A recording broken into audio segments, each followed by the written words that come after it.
Hi guys, and welcome back to episode 22 of the In the Hub podcast, brought to you by Playbox Technology UK.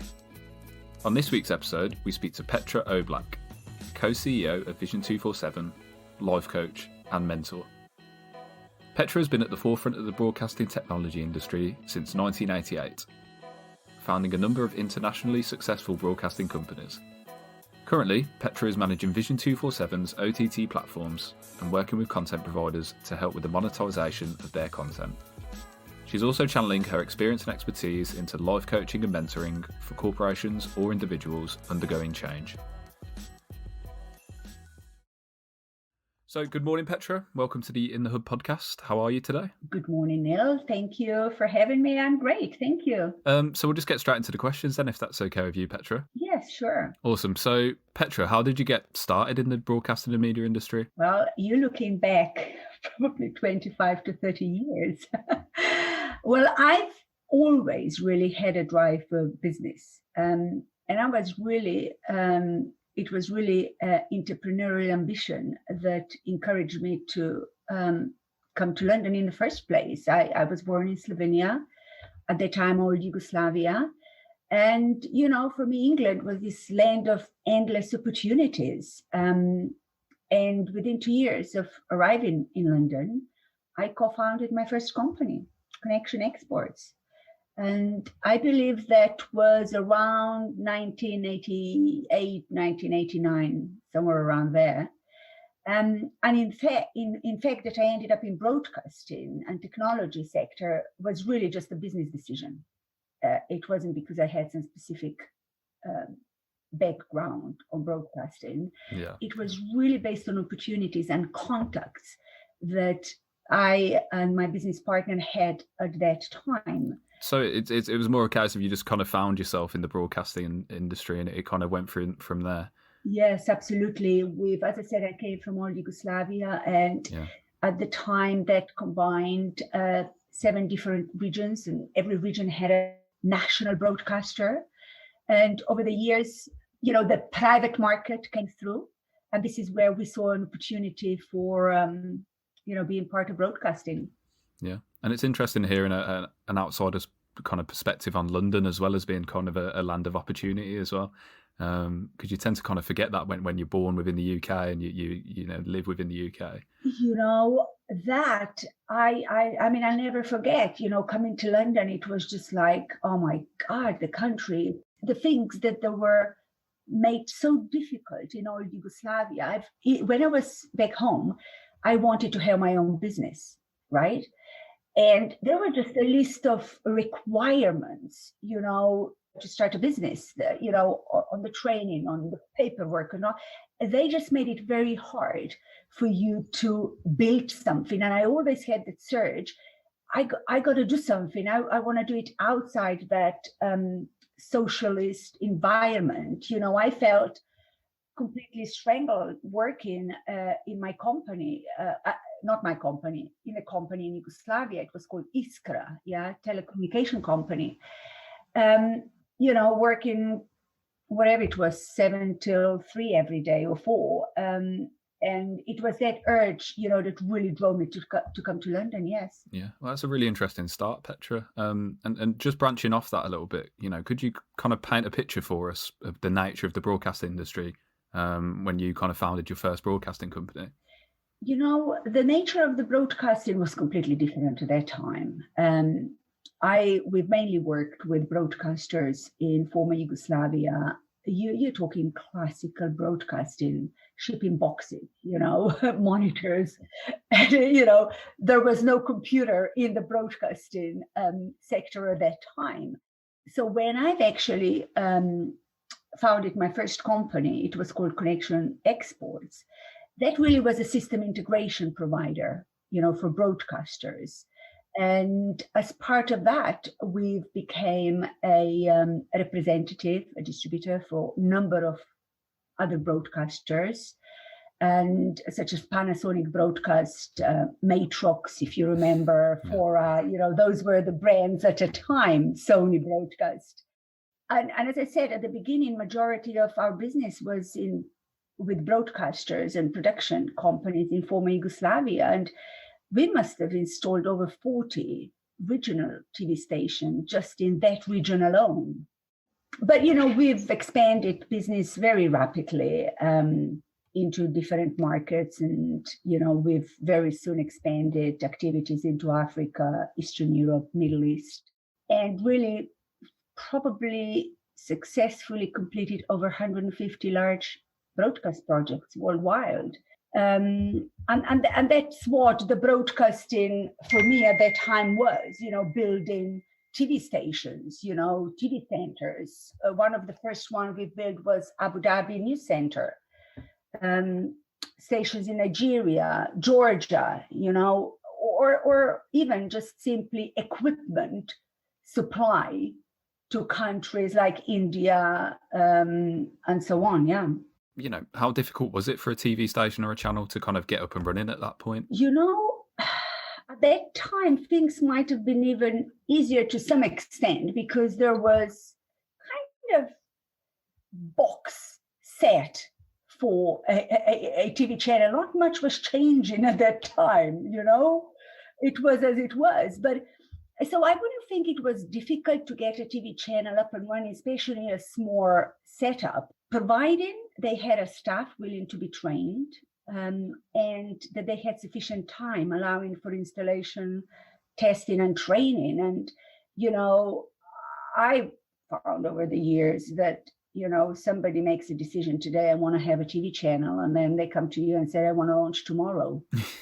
So if there is a challenge, is customer expectation of how they've got fast, to be managed. They want that implementation. And also, different on the countries. We were always very international company, had a wide range of international customers. So again, depending on the country, some countries would be more challenging to work in than others. And I traveled extensively during this period of time, Eastern Europe, States, Middle East, countries like Macedonia, Yugoslavia, after the war, My work took me to Iraq in 2004, I think it was. That's where we installed the first private TV station in Baghdad. And that was super challenging in the midst of war.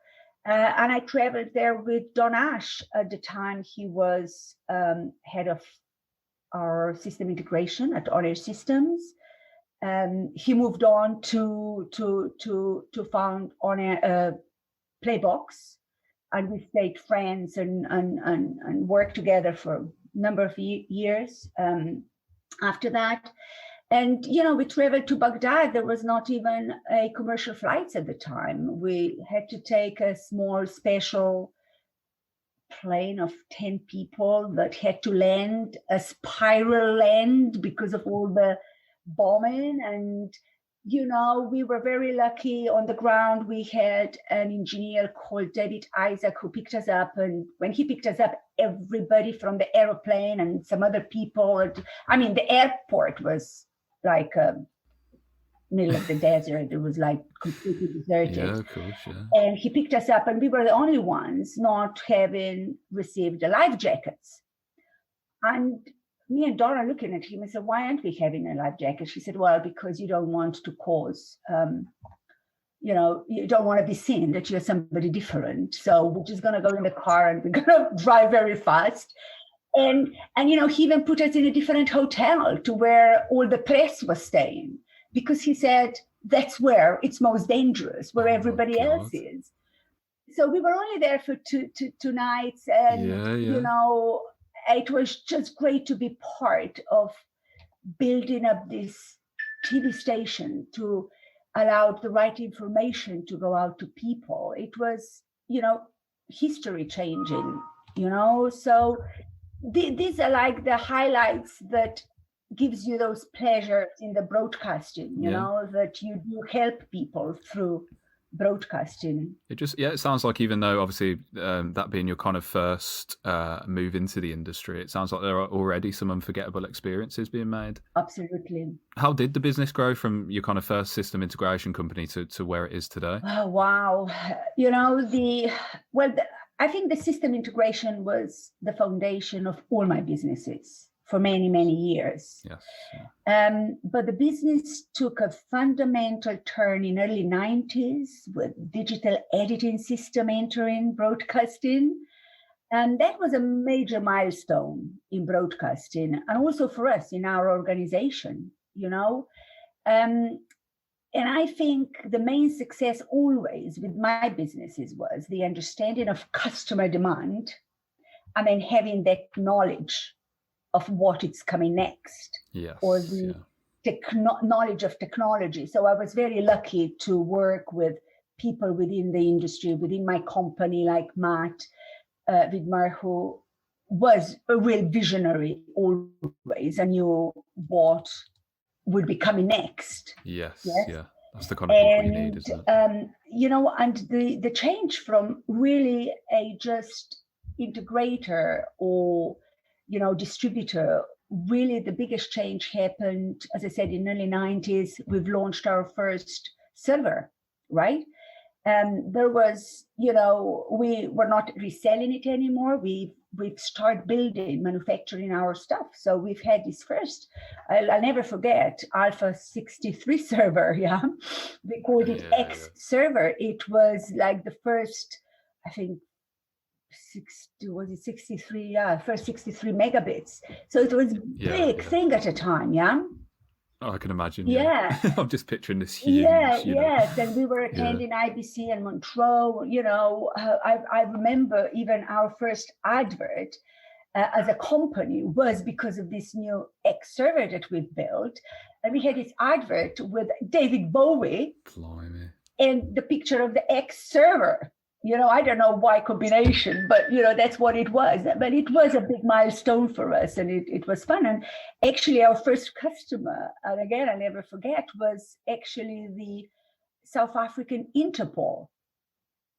Bought 3 of those servers. So this is also, you see, with the technology, we were always called broadcaster, but the market was always also slightly outside that box. And now we are suddenly becoming a company that actually owned products. We had our own brand, and that started to make a huge difference, just open new opportunities and gave us real advantage over competitors. And, suddenly we are among leading drivers within the industry. Yeah, we actually won a technology award for streaming network installation in Bombay around that time as well. So it was just, sometimes I think it was when you let the change take you on, when you embrace the changes, and if you've got the knowledge, it just happens for you, isn't it?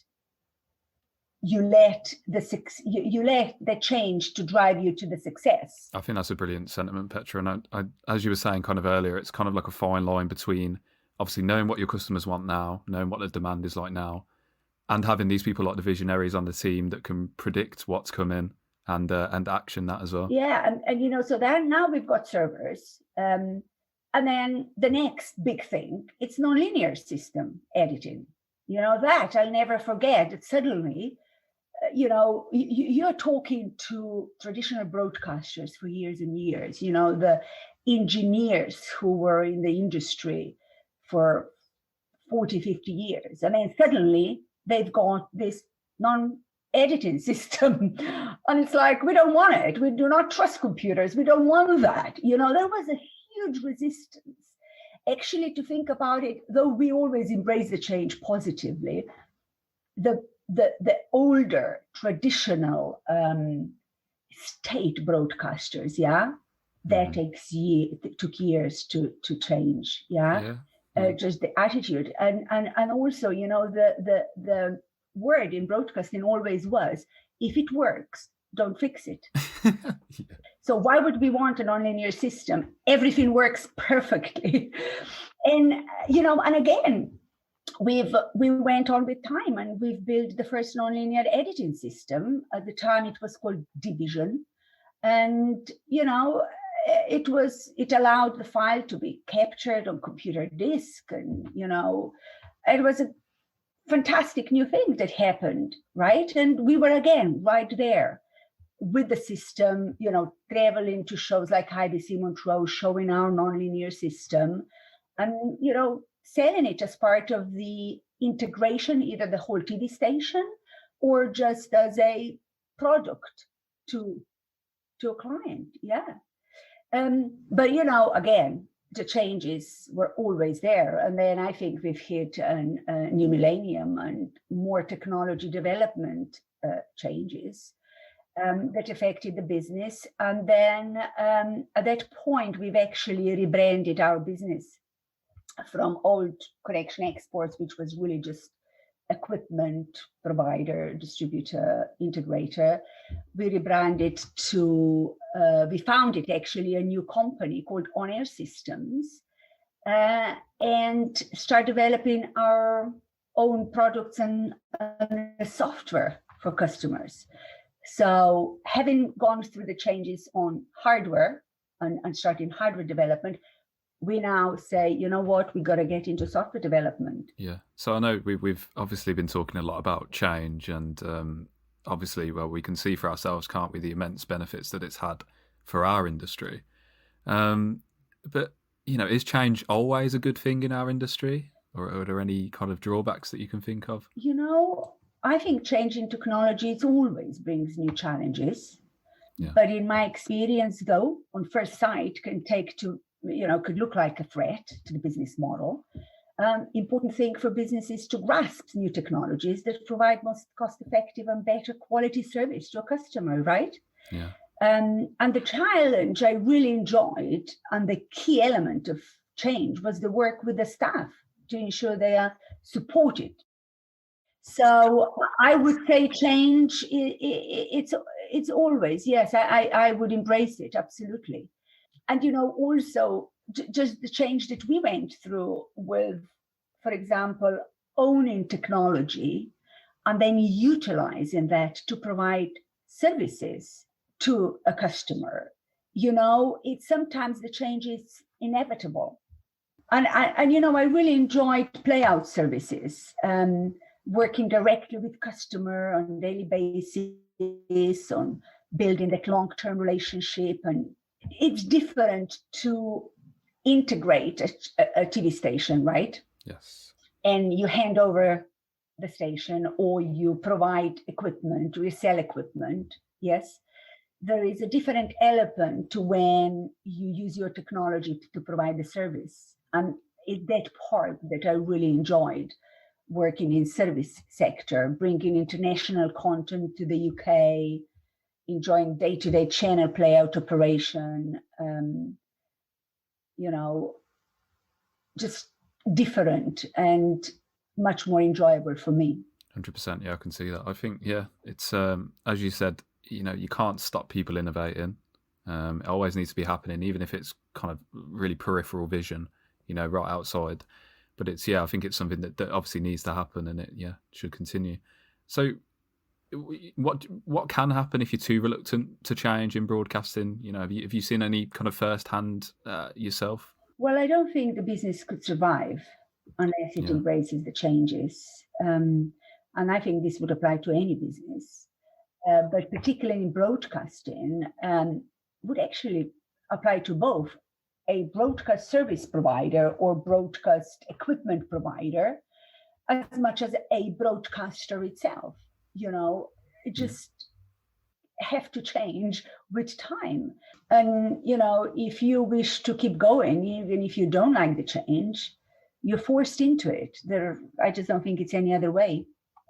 And if I look at my history of business, every change, as I said, though might look challenging, it always at the end brought a good outcome, and business developed, changed the course, grow. It's And in that sense, I think time is a really valuable resource, isn't it, to see how these technologies can progress and how can they eventually fit in. Because like you said, now looking back now to the huge servers and everything like that, and how technology has progressed from there, it's really crazy to look back sometimes. It's crazy if and I don't think you can ever even single out one change throughout the broadcast. If I look back, for example, how it was all changing, you've had probably the biggest initial change was going from black and white to color TV, right? Of course, yeah, huge. Then you've got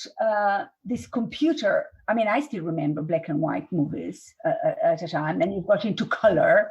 Then obviously I remember working in the industry when computer entered broadcasting and, how that controlled the tape machine and allowing all this multi-channel broadcast.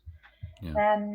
And then I think probably the next big change was the tape to file change. Yes, when we abandoned the tapes and we suddenly use files, you would hardly see any tape machines in the facilities anymore. But then the latest and probably one that I would select as a biggest change, I think it would be streaming. 100%. Yeah, I was going to ask what can you sum up one single change that you think has had the most impact, has been the most beneficial? But yeah.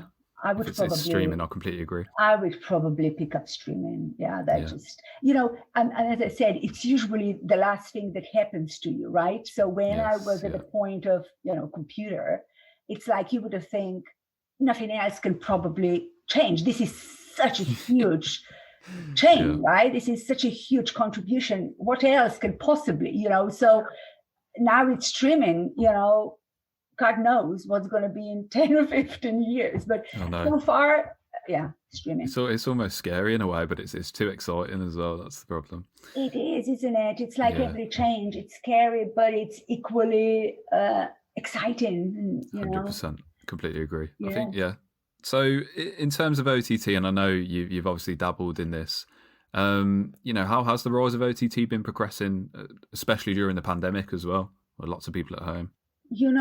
Obviously it's been pandemic overall. It's been just horrible and, terrible experience. But, we all have to keep going. And, at Vision, as always, continues to innovate its product line and services, especially in order to facilitate this growing online demand. So we've back in April or March made a decision to launch a new global OTT platform. And in September we did. And, it's called One Hub TV. We're using in-house technology, our own extreme streaming solution. And again, it was one of those decisions, market is there requiring this, demand is there, and we have in-house technology. So, it just makes sense. So platform gives content owners really opportunity to reach global audience and offer content via subscription. But we also manage a Vision TV OTT platform. This is an older platform. It's been around for about 7 years. In addition to being an OTT platform, it's also available on Freeview OTT. But I can see a huge jump in streaming services in past year. All our streaming services have seen massive jump in viewership, and some keep doubling every month now. Yeah, it's crazy, isn't it? And that would be either our platforms. One Hub TV, it's new, but Vision TV, being around for a long time. Simply doubling. And also we provide obviously streaming services to other broadcasters, to other content owners. It's just really huge increase. I think OTT itself was on a pretty good trajectory anyway, wasn't it, before obviously coronavirus and the pandemic, and then obviously we got hit with this really terrible pandemic, and it's a lot of people at home consuming a lot of content. I think that about 4 or 5 years ago, we all knew that the traditional satellite distribution is going to move over to internet. But I think we were all saying, we've got another 4 or 5 years run. That actually turned into 2.5 years. And I think that it's just, and it just happened really fast. And, and this is where it is important for a broadcaster to follow that trend. And, a number of my customers added streaming to their traditional satellite distribution. Yeah. So they would then have streaming available, though that there was not so much viewership there, but they were there when it quickly turned around, while some broadcasters who were too much in traditional broadcast really got into trouble because, it does take time to set up the services and, to adjust for viewers to adjust to your changes in your channel. So, And Petra, I think just to kind of wrap up then, this is a question we ask at the end of every podcast.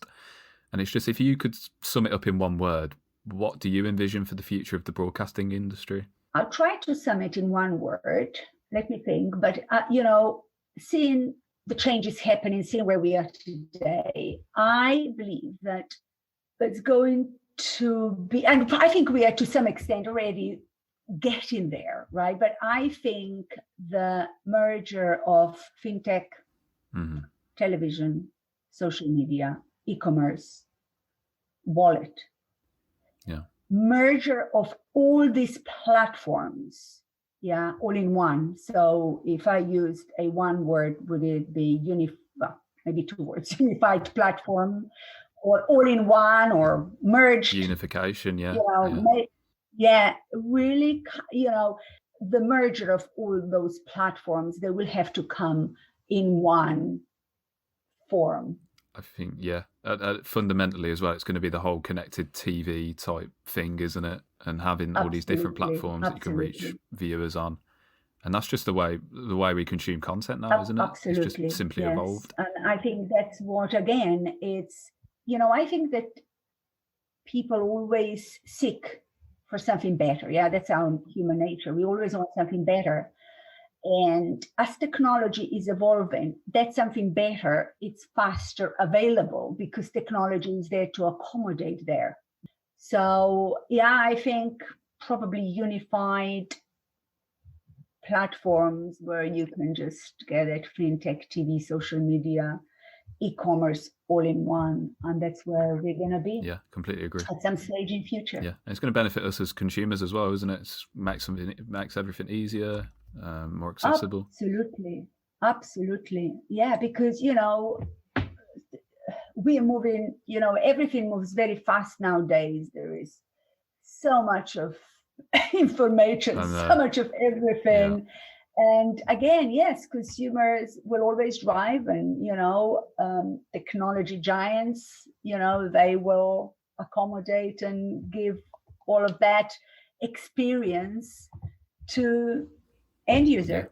100%. That's what we love about the industry as well, isn't it? Yeah, absolutely. So Petra, moving over to you personally, is there anything exciting in the pipeline for you at the moment? What are you up to now? Well, you know what? I've obviously been doing this for a very long time, and I have a vast amount of experience. I love, within the industry, I loved always working with a client, with a TV channel. That was always my passion, just building that long-term relationship with a client, setting up new businesses. That's what I always, that was and I think that's why I founded so many companies and then sold them and, founded another one.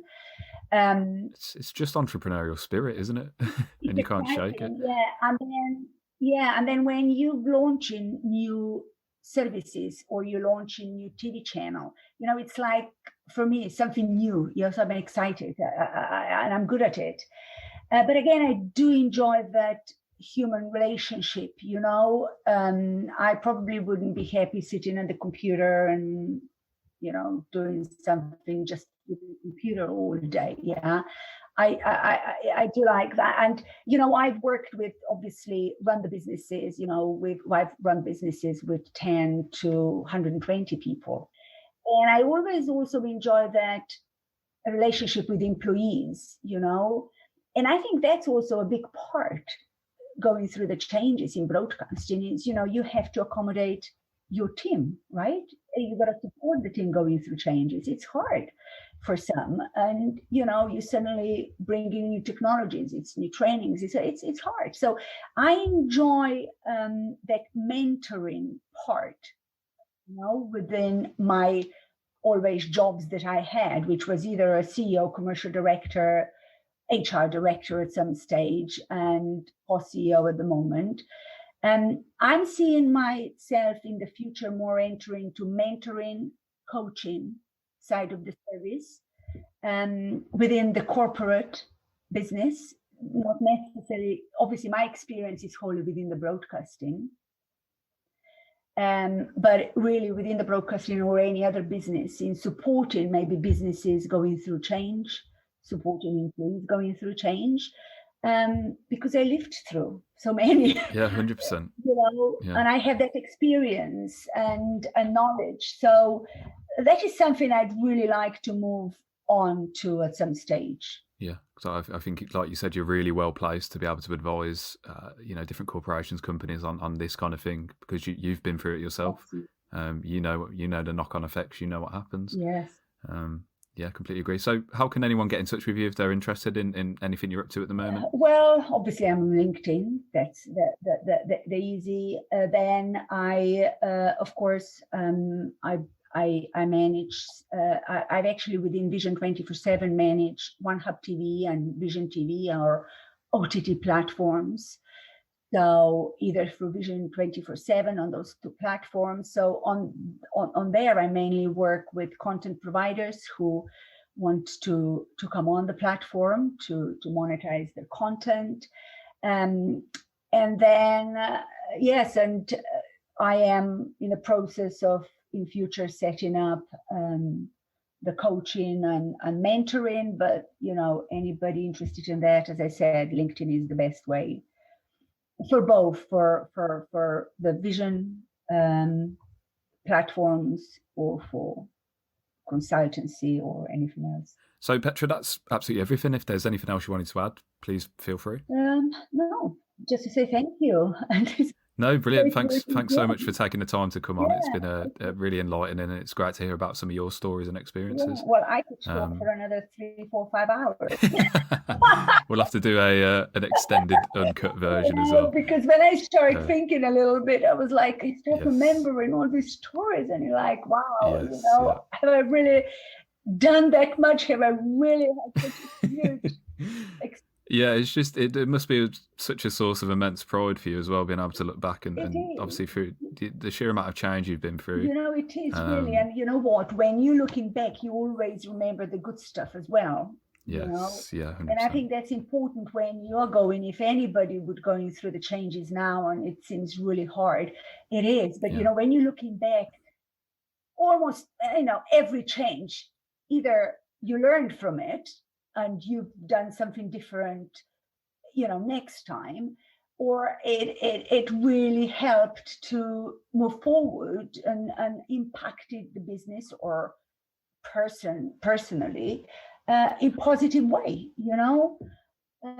So, of course I had a fair share of difficulties, but of course, you don't remember those anymore. You remember successes, don't you? Yeah, 100%. That's the way it should be. I think that's a great note to end on then, Petra. So thanks so much for taking the time and coming on. It's been great to speak. Thank you. Thanks.